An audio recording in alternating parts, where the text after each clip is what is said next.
Hey YouTube, happy Saturday. I want to talk about this story. Hold on. There's breaking news. Now I don't know how the viral hip hop news got this story, because they said it's a tape from TMZ. When I go to TMZ YouTube, the story's not there yet. So maybe he saw it on television or something, I don't know. But according to TMZ, I did hear the interview. Lee Daniels has given an interview, his first interview after the incident at the Diana Ross concert. He is not fighting this at all. He was very apologetic, and he has told the listening audience of TMZ that he has every intention of paying this man his $2 million. Now, I'll say this. I was impressed at the way he handled the situation. Now, whether it's because of the pressure of everyone talking about this story and this story essentially going viral, who knows? Who knows? Don't question a man's motives. I don't know what his motives are. He seems sincere. Because a lot of people, after they get checked publicly, they don't come back sincere. And they don't come back apologetically, right? Because everything is recorded. And if this thing ends up in court, every tape will be played. So, I'm giving props to Lee Daniels. I thought he handled this beautifully. If he's a man of his word, then they'll have a happy ending here. Now, it seems like what has happened, here's an update on what happened, right? Dame approached this man at the Diana Ross concert, accused him of borrowing. You say borrowing? Yeah, it made it sound like it was a loan to Lee Daniels, because Lee was making these movies. One was called The Woodsman, one was called Shadowboxer. No one would give Lee Daniels the money. At the time, Dame Dash was floating in cash, so he took a chance. But the key word here is investment. He made an investment, right? This is probably why this thing is hung up in court, or from what I can tell, is not settled.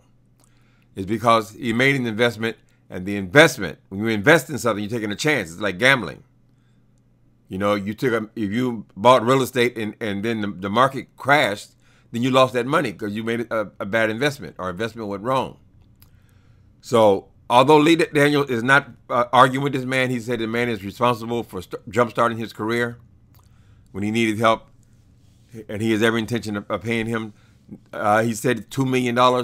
Everyone's throwing around $2 million. So I guess since Lee does have a foot to stand on here, maybe they can just settle on $2 million, as opposed to Lee Daniels stealing this man's money, taking this man's money as a loan, never paying him back, and now owing him $10, $15 million in a lawsuit. All right. So no one is clear about what happened in this lawsuit that Dame had already filed. But he said he was going to file it again, and then he was going to take it public. All right. So it seems to me that this guy, Dame, I lost the man's last name already. Anyway, Dame was a man who came into a lot of money. He became very successful. And hold on. Jimmy, stop. Hey, Squeenie. Get over here. Get it, bum back up there. There, shut up. Okay. Forgive my crew. I got to get rid of him. Hold on. Okay, come on. Get the bum in here. Come on. Get the bum in there.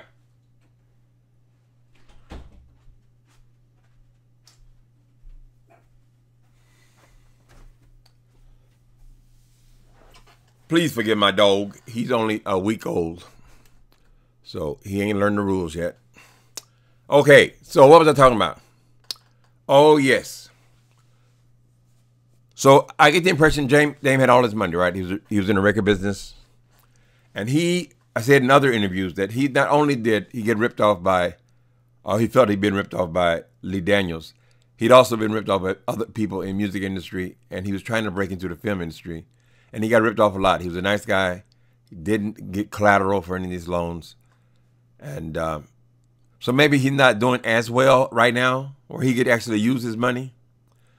He felt like they were investments. But Lee Daniels' side of the story is, because he did come out sounding like a prince with this, because he did have an explanation. He didn't come across to me as a person saying that, I got the money, fuck you. It wasn't like that. He said he took the money as an investment. But he promised this man, I'm going to get you your investment back. So he made a personal promise to Dame. And that's where kind of where this case lies. That's what makes it personal. Well, maybe it's not moving in the courts. So the investment, the book, he said the movie Shadow Boxer didn't make a profit. In other words, you invest $10, $15 million in a movie and it only brings in $7 million, then that's a flop. All the investors got burned on it. Took a chance, they got burnt, no return on investment. He didn't say if Woodsman made a profit, but if it did make a profit, it would just be paying Dame back, and that would be it. Lee wouldn't get anything out of it, right? I get the impression neither one of them was extremely successful. Okay, this is before he got all the successes that followed. But he made a personal promise. Listen, brother, if you give me that money, I promise you, you'll get your money back. That's a personal promise. That changes the whole thing. So, Lee Daniels says he's right. He was responsible for jump-starting my career. I am grateful to him. I'm embarrassed. I wish he hadn't had that camera on him. But, because I'm sure that all this publicity is embarrassing, whatever. But right is right and wrong is wrong. You gave me the money, you took a chance on me, and now maybe you need the money, and I have it. He certainly has money now. He says he's going to take care of their situation. Maybe it will come down to just $2 million, $3 million, something like that. And they just sell it and squash it. Because many of the, when they were doing their projects, they seemed like real friends. I mean, they seemed almost giddy with each other. I guess things were really rolling then. Both their careers were climbing, sort of thing. But the reason Dame gave him the money, from what I understand, it wasn't because he was expecting a huge return. He was expecting his money back because the man promised me I'd get this money back. He probably just had a lot of money and he needed to invest it somewhere. So he said, I'll do it with Lee. Okay.